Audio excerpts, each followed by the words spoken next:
belajar dengan penuh semangat ya. Adik-adik, mari kita bernyanyi bersama. Lagunya adalah Membuang Sampah ciptaan Pak Ate Mahmud. Lagunya seperti ini adik-adik. Jangan membuang sampah di mana-mana. Jagalah kebersihan di lingkunganmu. Sampah di rumahmu, sampah di halaman. Sapu dan bersihkan, buang di tempatnya. Sapu dan bersihkan, buang di tempatnya. Itu tadi lagu Jangan Membuang Sampah atau Membuang Sampah ya, ciptaan Pak Ate Mahmud. Kalian bisa mencari videonya di YouTube adik-adik tentang lagu ini. Adik-adik coba kalian amati syair dari lagu Membuang Sampah ini. Di sini ada tanda garis bergelombang dan garis lurus, bahkan ada lirik lagu yang tidak ada garisnya. Ini maksudnya apa ya Kak Citra? Nah adik-adik, dalam kita menyanyi itu pasti ada yang namanya dinamika. Dinamika lagu itu biasanya menentukan tekanan kuat dan tekanan lemah pada lagu. Jadi lagu itu akan terasa enak didengar jika ada dinamikanya. Coba adik-adik bayangkan kalau sebuah lagu itu dinyanyikan dengan kuat atau keras terus. Pasti juga tidak enak didengar adik-adik. Yuk kita pelajari tentang dinamika. Nah, lagu bisa dinyanyikan dengan tekanan kuat dan tekanan lemah.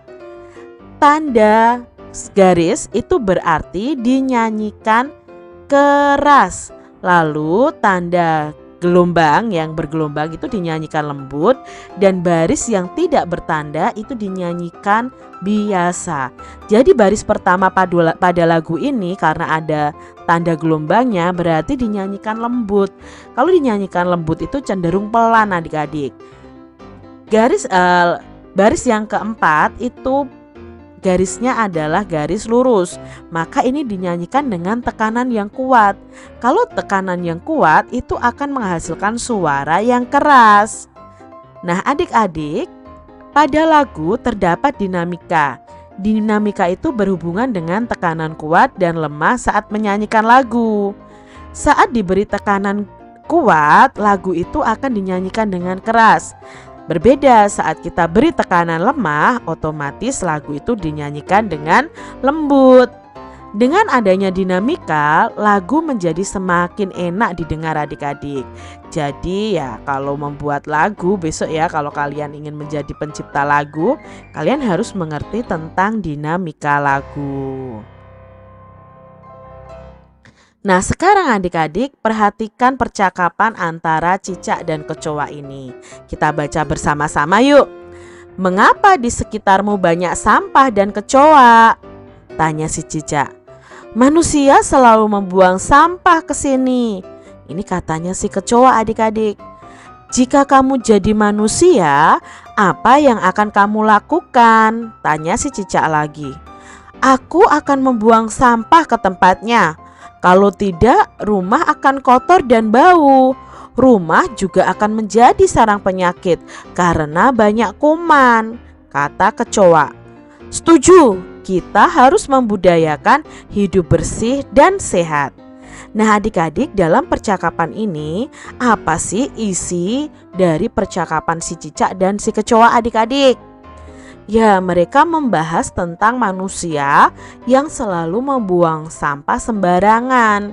Nah, di sini si kecoa ya berandai-andai kalau dia jadi manusia, dia akan membuang sampah di tempat yang tepat, yaitu di tempat sampah yang sudah disediakan. Karena menurut kecoa apa? Rumah akan kotor dan bau kalau kita membuang sampah sembarangan. Rumah juga akan menjadi sarang penyakit atau di situ banyak sekali kuman. Maka kita harus membudayakan hidup bersih dan sehat. Perhatikan gambar berikut adik-adik. Nah, ini adalah gambar dari rumah yang bersih dan rumah yang sehat. Apa sih ciri-ciri rumah yang bersih dan sehat? Ciri-cirinya adalah yang pertama, tidak ada sampah berserakan. Lalu debu-debu selalu dibersihkan. Peralatan rumah tangga juga tersusun rapi. Rumah dicat dengan warna yang menarik. Ini adalah ciri-ciri dari rumah yang bersih. Berbeda adik-adik dengan rumah yang tidak bersih. Coba amati gambar berikut. Ini adalah ciri rumah yang tidak bersih. Ciri-cirinya apa? Ada sampah berserakan, bau, debu-debu tidak dibersihkan, peralatan rumah tangga tidak tersusun rapi, cat dindingnya pun pudar. Itu adalah ciri rumah yang tidak bersih. Adik-adik memilih yang mana nih? Rumah yang bersih atau yang tidak bersih? Kalau Kak Citra pilih rumah yang bersih ya. Hindari rumah yang tidak bersih. Nah, di sini ada sebuah bacaan akan kita baca bersama-sama. Rumah yang tidak bersih harus dihindari. Rumah yang tidak bersih banyak kuman. Kuman inilah yang menyebabkan penyakit. Jika sakit, berbagai kegiatan akan terganggu. Badan akan terasa lemah dan lesu.